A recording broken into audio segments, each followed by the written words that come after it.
चला चला नवीन कन्सेप्ट घेऊन आलो.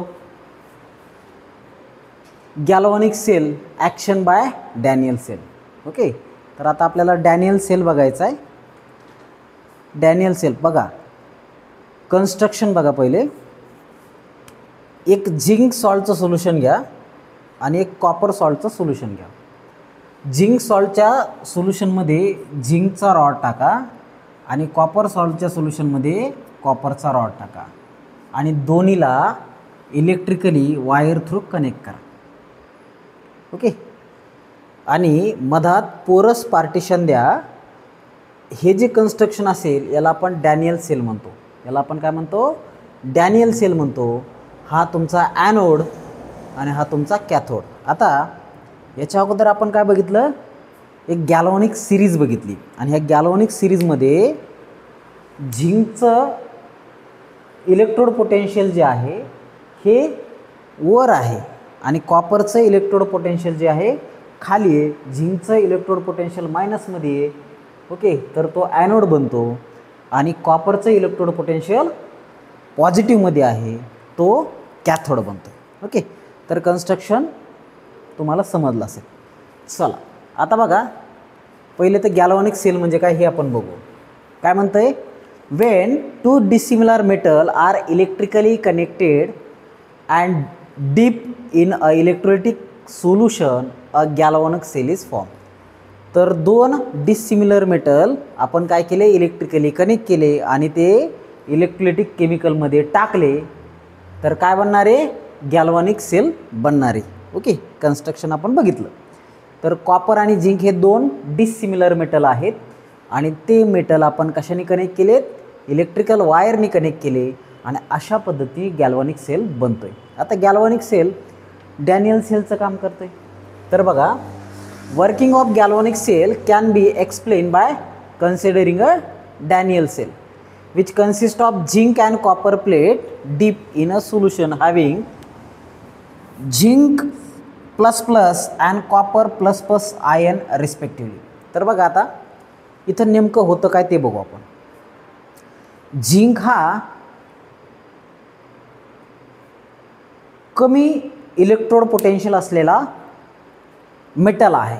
झिंक हा कमी इलेक्ट्रोड पोटेन्शियल असलेला मेटल आहे, तर कॉपर हा जास्त इलेक्ट्रोड पोटेन्शियल असलेला मेटल आहे. ओके, तर ते आपण गॅल्व्हॅनिक सिरीजमध्ये ऑलरेडी बघितले. म्हणून हा बनतो ॲनोड आणि हा बनतो कॅथोड आणि अशा पद्धतीनं काय तयार होतं? डॅनियल सेल तयार होतो. आणि याला सेपरेट करणारं जे मटेरियल असेल, आता हे काय आहे? झिंक सॉल्टचं सोल्युशन आहे. हे काय आहे? कॉपर सॉल्टचं सोल्युशन आहे. आणि मधात काय आहे? पोरस पार्टिशन आहे. ओके, आता इथं केमिकल रिॲक्शनने दोन्ही साईडला काय तयार होणार आहे? EMF तयार होणार आहे, इलेक्ट्रोमोटिव्ह फोर्स तयार होणार आहे. आणि हा हायली निगेटिव्ह आहे कम्पेअर विथ दिस. हा निगेटिव्ह आहे, हा पॉझिटिव्ह आहे. मग हा काय करेल? इलेक्ट्रॉन ट्रान्सफर करेल. पुढं ट्रान्सफर करेल, इकडून इकडं असे इलेक्ट्रॉन ट्रान्सफर होईल. So electron is transfer from this electrode to this electrode or anode to cathode. मग इलेक्ट्रॉन जर ट्रान्सफर झाले तर काय होणार आहे? तर बघा, कॅथोडला काय होईल ते बघू आपण. Okay, at cathode zinc metal जे आहे सॉलिड फॉर्ममधलं झिंक मेटल हे आयनमध्ये स्प्लिटअप होऊन ॲक्वेस सोल्युशनमध्ये डिझॉल्व्ह होईल. ओके, प्लस 2 इलेक्ट्रॉन त्याच्यामधून बाहेर पडतील आणि ते ट्रान्सफर होतील इकडं. या प्रोसेसला आपण काय म्हणतो? ऑक्सिडेशन असं म्हणतो. काय म्हणतो? ऑक्सिडेशन असं म्हणतो. आणि कॅथोडला काय होईल? हे दोन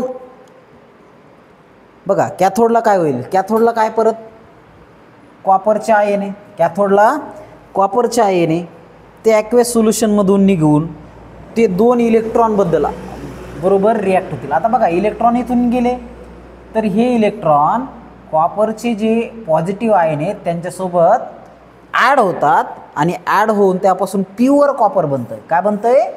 प्युअर कॉपर बनतं.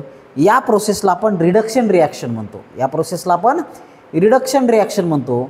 आणि अशा पद्धतीनं इथं काय होतं? दस झिंक गेट बघा, इथं झिंक जे आहे हे काय होणार आहे? करोजाईज होणार आहे. Okay, corrosion on zinc wear as copper is protected from corrosion. Protected from corrosion. Okay, thus zinc goes into the solution and get dissolved. Okay, and corrode. Okay, corrosize होणार आहे. While copper is deposited at copper cathode and get protected. तर इथं pure copper तयार होणार आहे आणि याचं protection होणार आहे, याला करोजन होणार आहे याचं आणि हे प्रोटेक्ट होणार आहे. तर अशा पद्धतीनं डॅनियल सेल काम करतो. ओके, तर हे समजलं सगळ्यांना. चला सगळ्यांनी बघा, लाईक करा, कमेंट करा. ओके, ठीक.